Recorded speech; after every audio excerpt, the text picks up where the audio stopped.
Hey everyone, welcome to today's tutorial. In this video, I'm going to show you how to mention or tag a channel in a YouTube comment. But before we dive into it, make sure to check out our latest video linked below this one. Let's get started. First, we need to find the video where you want to leave your comment. Open up a browser and go to the specific video you want to comment on.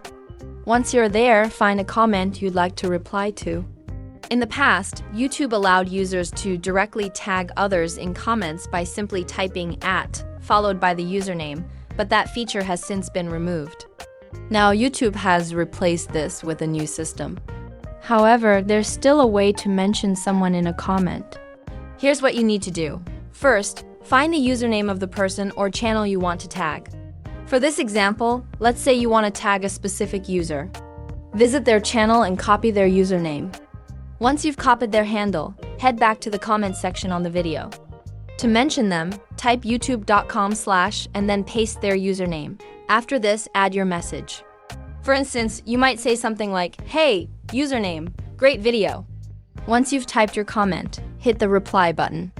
And just like that, you've successfully tagged someone in the comment. And that's all there is to it. Thank you for watching. If you have any questions, feel free to leave them in the comments below. If you found this video helpful, don't forget to subscribe via the link in the description. See you in the next one. This version keeps the steps and structure intact but rephrases the language for uniqueness.